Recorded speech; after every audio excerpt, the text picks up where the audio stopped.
बिस्मिल्लाहिर्रहमानिर्रहीम। अस्सलाम वालेकुम रहमतुल्लाह। हाँ तो डियर स्टूडेंट्स, कैसे हैं आप सब? उम्मीद है सब खैरियत से होंगे। Let's we start our topic which is biological levels या लेवल्स ऑफ ऑर्गेनाइजेशन। तो उसमें से हमने बहुत से लेवल जो है ना स्टडी कर लिए हैं। आज जो हमारा टॉपिक है सीखने को, वो है इंडिविजुअल लेवल, जिसको हम ऑर्गेनिज्म लेवल भी बोलते हैं। तो देखिए, इससे पहले जो हमने लेवल स्टडी किया था वो कौन सा था? गुड, वो था ऑर्गन और ऑर्गन सिस्टम लेवल। तो ये जितने भी लेवल्स हैं, ये जो हम सिंपल से कम्प्लेक्स की तरफ जा रहे हैं, तो एक के बाद दूसरा आ रहा है। तो अगर आपने सेकंड को समझना है, उससे पहले आपको फर्स्ट क्लियर होना चाहिए। तो वो हमने सीख लिया था कि आर्गन और आर्गन सिस्टम लेवल क्या होते हैं। तो आज हम इसको सीखते हैं कि इंडिविजुअल लेवल, इसमें क्या हमें सीखने को मिलता है। देखिए बच्चे, अगर मैं प्लांट्स की बात करूं तो वहां पे हमें ऑर्गन्स मिलते हैं, और अगर मैं एनिमल्स की बात करूं तो वहां पे मुझे डिफरेंट ऑर्गन सिस्टम्स मिलते हैं। प्लांट्स में कोई वेल ऑर्गेनाइज्ड ऑर्गन सिस्टम नहीं है, क्योंकि प्लांट्स हमारी तरह के कोई कम्प्लेक्स फंक्शंस भी नहीं करते हैं। तो एनिमल्स ही हैं जो ज्यादातर फंक्शन परफॉर्म करते हैं।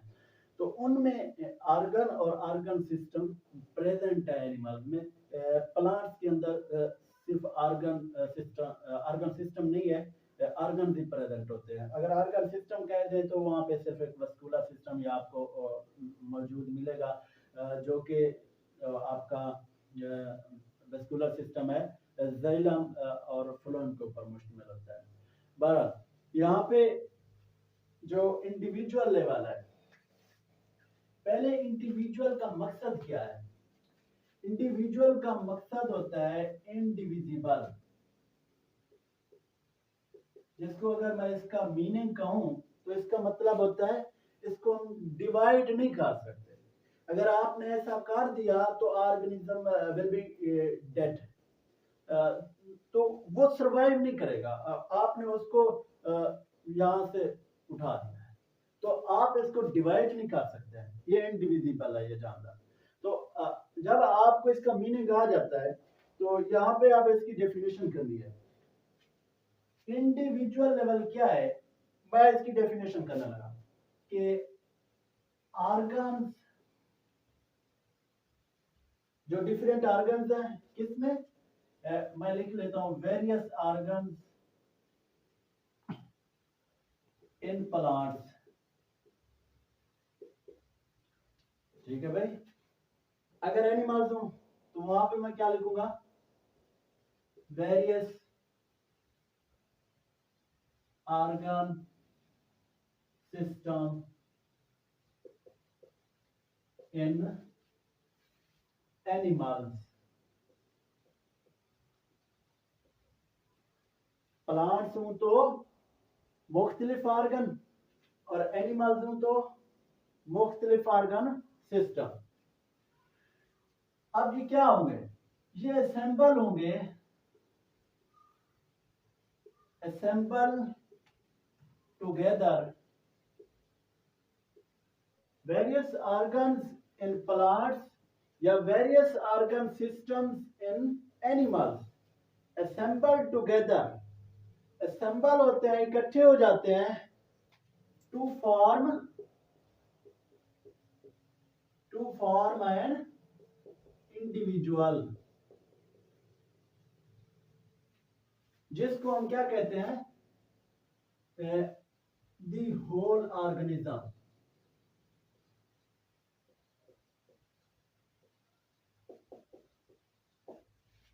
इसी को हम एक पूरा जानदार भी कहते हैं, इसीलिए तो इसको ऑर्गेनिज्म लेवल कहा जा रहा है ना, the level in which we study organism. तो क्या मतलब है इसलिए? इसका मीनिंग ये है कि डिफरेंट ऑर्गन्स, प्लांट की अगर मैं बात करूं तो डिफरेंट ऑर्गन्स इकट्ठे हुए हैं एक प्लांट बनाने के लिए। अगर मैं एनिमल की बात करूं तो उसमें डिफरेंट ऑर्गन सिस्टम्स टुगेदर हुए हैं एक पूरा इंडिविजुअल बनाने के लिए, एक पूरा जानदार, एक होल ऑर्गेनिज्म जिसको मैं कह सकता हूं कि उसको बनाने के लिए कोई एक ऑर्गन सिस्टम नहीं काम कर रहा, डिफरेंट ऑर्गन सिस्टम उसमें इकट्ठे होकर के काम कर रहे हैं और वो पूरा जानदार सर्वाइव कर रहा है। तो दैट इज इंडिविजुअल लेवल। देखिए एनिमल की ऑर्गन सिस्टम जितने भी हैं, आपका एनिमल्स की बात करें तो रेस्पिरेटरी सिस्टम है ना,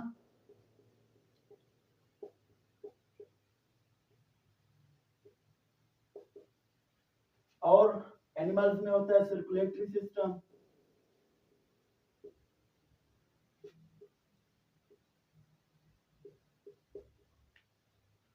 और भी होता है इसके अंदर, बहुत से होते हैं।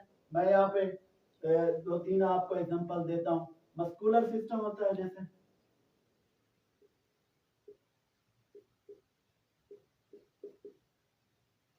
तो इसी तरह मुख्तलिफ जितने भी ऑर्गन सिस्टम्स हैं वो एक दूसरे के साथ इकट्ठे होकर के एक इंडिविजुअल को जो है ना बना रहे हैं। तो ये जो ऑर्गन सिस्टम्स हैं एक इंडिविजुअल के अंदर, ये फंक्शन इंडिविजुअली नहीं करते हैं, ये फंक्शन इकट्ठे करते हैं, एक दूसरे के साथ कोऑर्डिनेटेड होते हैं। एक इंडिविजुअल के साथ जितने भी ऑर्गन सिस्टम्स हैं उसमें जितने भी ऑर्गन सिस्टम प्रेजेंट हैं वो इंडिविजुअली या सेपरेटली काम नहीं करेंगे, वो उसके अंदर एक दूसरे से लिंक में रहेंगे। अगर कोई एक ऑर्गन सिस्टम काम कर रहा है तो दूसरा भी करेगा, दूसरा कर रहा है तो तीसरा करेगा। तो इसी तरह से जो इंडिविजुअल है उसके अंदर ऑर्गन सिस्टम्स काम कैसे करते हैं, कोऑर्डिनेटेड होते हैं। तमाम ऑर्गन सिस्टम्स फंक्शन के लिहाज से क्या होते हैं, कोऑर्डिनेटेड। देखें मैं आपको एग्जांपल दूं, हमारा जो मस्कुलर सिस्टम है मसल्स के ऊपर मुश्तमिल है ना, तो हम जिस तरह की भी मूवमेंट परफॉर्म कर रहे हैं, आप खाना खा रहे हैं मसल्स काम कर रहे हैं, तो आप खाना खा रहे हैं, अब आप चल रहे हैं तो मसल्स काम कर रहे हैं, आप चल रहे हैं, तो मस्कुलर सिस्टम दैट इज। तो अगर मैं कहता हूं कि कोई, मैं एक इंसान की अगर बात करूं, ह्यूमन बीइंग की, मैं कहता हूं कोई मुसलसल एक्सरसाइज किए जा रहा है या कोई हार्ड किस्म का वो काम कर रहा है, तो क्या होगा, अब नोट करें जरा, जब एक आदमी मुसलसल कंटिन्यूअसली अगर कोई काम कर रहा है, कंटिन्यूअसली वो एक्सरसाइज किए जा रहा है,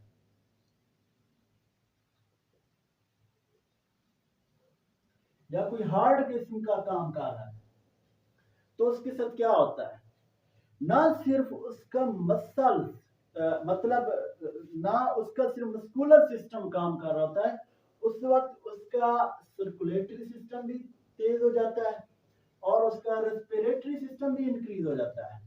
कैसे कि अगर वो कोई हार्ड किस्म का काम कर रहा है तो ना सिर्फ उसके मसल्स काम करेंगे, उसकी जो ब्लड सर्कुलेशन है, जो हार्ट बीट है उसकी, यू नो कि सर्कुलेटरी सिस्टम में क्या होता है, आपका हार्ट होता है, ब्लड होता है और ब्लड वेसल्स होते हैं, तो जो सर्कुलेटरी सिस्टम है वो भी स्पीड अप हो जाता है। क्यों, ये इसीलिए कि ब्लड ज्यादा से ज्यादा मसल सेल्स को प्रोवाइड किया जाए, ताकि मसल सेल्स को ऑक्सीजन मिले ज्यादा से ज्यादा और उसको फूड मिले ताकि मसल्स काम करते रहें। तो रेस्पिरेटरी सिस्टम, उसका सांस भी फूल रहा होता है, वाई, इसीलिए कि उसको ज्यादा से ज्यादा ऑक्सीजन की जरूरत है। तो क्यों, क्योंकि हमारा मस्कुलर सिस्टम जिसमें मसल सेल्स हैं वो कंटिन्यूअसली काम कर रहे हैं, तो उनको फूड भी चाहिए, ऑक्सीजन भी चाहिए। हम क्यों सांस ले रहे हैं, हमें ऑक्सीजन चाहिए ना, तो गैसेस का जो एक्सचेंज हुआ है लंग्स के अंदर, अल्टीमेटली जो ऑक्सीजन है वो ब्लड के अंदर पहुंच जाती है ना, तो हार्ट से आया हुआ होता है ब्लड अपना लंग्स के पास, और वहां से ऑक्सीजन को लेकर के फिर हार्ट के पास जाता है और हार्ट फिर पूरी बॉडी को सप्लाई कर देता है, ये लो ऑक्सीजन, ये लो फूड। तो लेकिन अगर आप कंटिन्यूअसली काम कर रहे हैं तो आपका मस्कुलर सिस्टम भी काम करेगा, जिस स्पीड से ये काम करेगा उसी स्पीड से आपकी हार्ट बीट, आपका ब्लड सर्कुलेशन ये भी इंक्रीज हो जाएगा, और उसी रफ्तार से आपके रेस्पिरेटरी सिस्टम भी स्पीड अप हो जाएगा। किस लिए? ताकि आपको ऑक्सीजन और फूड ये आपको प्रॉपर प्रोवाइड होती रहे, ताकि आप जो है ना अपनी एक्सरसाइज या अपना कोई वर्क करते रहे। तो इंडिविजुअल जो लेवल है, जो इंडिविजुअल होता है वो दूसरी जो स्पीशीज होती है उनसे डिफरेंट होता है। एक स्पीशीज का, एक इंडिविजुअल की जो कैरेक्टरिस्टिक्स है वो दूसरों से डिफरेंट होती है। आप ह्यूमन बीइंग्स की अगर एग्जांपल दें तो ह्यूमंस की कैरेक्टरिस्टिक्स जो है वो दूसरे मैमल से डिफरेंट होंगे या दूसरी स्पीशीज से डिफरेंट होंगे। तो एक तो ये हो गया। दूसरा है कि एक इंडिविजुअल अपनी स्पीशीज के अंदर भी डिफरेंट होता है उसकी कैरेक्टरिस्टिक्स। फॉर एग्जांपल अगर मैं अपनी बात कहूँ तो जो मेरी खसूसियत है इस तरह का आपको आदमी नहीं मिलेगा। इंसान तो सारे मिलेंगे ना। देखिए कुदरत, अब हमारे जो है ना, अगर मैं आपको समझाने के लिए एक एग्जांपल दे रहा हूँ कि जितना भी इंसान है किसी के फिंगरप्रिंट्स नहीं मिलते हैं। वाई? क्योंकि हर इंडिविजुअल अपनी स्पीशीज में दूसरे से डिफरेंट है। इसी तरह ही होता है कि कैरेक्टरिस्टिक्स के लिहाज से, फीचर्स के लिहाज से भी एक इंडिविजुअल अपनी स्पीशीज में डिफरेंट होता है। और एक बात ध्यान में रखिएगा कि जो इंडिविजुअल लेवल है यहाँ पे आपके प्लांट्स के अंदर ऑर्गन सिस्टम इकट्ठे होते हैं, मिलकर एक इंडिविजुअल बनाते हैं, और एनिमल्स में डिफरेंट ऑर्गन सिस्टम जो है ना मिलकर के एक इंडिविजुअल बनाते हैं। और इंडिविजुअल लेवल में हमने क्या देखा कि तमाम जो ऑर्गन्स हो या ऑर्गन सिस्टम्स हो वो एक दूसरे के लिहाज से कोऑर्डिनेटेड होते हैं। कोऑर्डिनेटेड होते हैं मतलब अगर कोई एक सिस्टम काम कर रहा है तो दूसरा उस लिहाज से वैसे ही काम अपना काम करेगा, लेकिन जैसे पहला सिस्टम फंक्शन किए जा रहा है वो भी उस स्पीड से अपना काम करेगा। उसके बाद यहाँ पे जो एनिमल्स की अगर मैं बात करूं कि कोऑर्डिनेशन कैसे कंट्रोल की जाती है, मतलब ये सिस्टम्स को आखिर कोई कंट्रोल तो कर रहा होगा ना, वो कौन हो सकता है? तो कोऑर्डिनेशन जो है एनिमल्स के अंदर दो तरह की सिस्टम्स हैं जो कोऑर्डिनेशन को कंट्रोल करते हैं।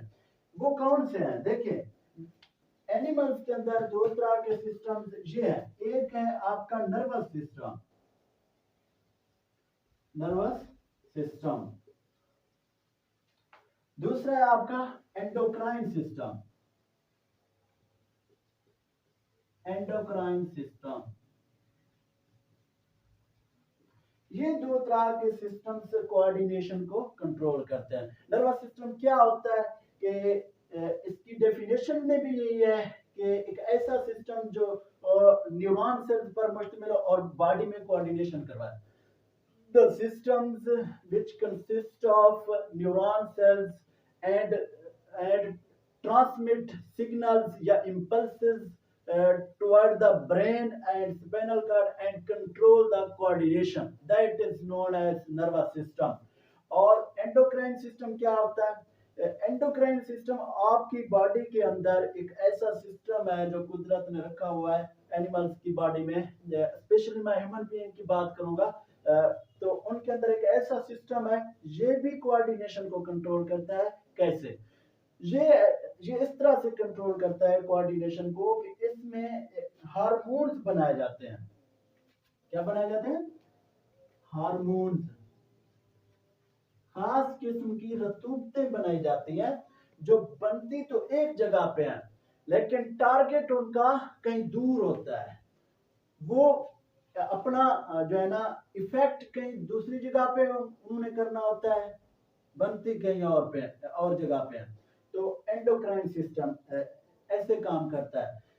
एंडोक्राइन सिस्टम के अगर एग्जांपल दें, आपका पिट्यूटरी ग्लैंड हो गया, आपका पाइनियल ग्लैंड हो गया, हाइपोथैलेमस हो गया जो ब्रेन के अंदर, तो ग्लैंड्स यहाँ पे हैं, यहीं पे रतूबतें बन रही हैं। इस रतूबत को ब्लड के अंदर सेक्रेट किया जाएगा। ब्लड चलते चलते जब टारगेट टिश्यू पर पहुंचेगा तो वहां पे इसका अपना इफेक्ट होगा। तो एंडोक्राइन सिस्टम और नर्वस सिस्टम ये कोऑर्डिनेशन को कंट्रोल करते हैं।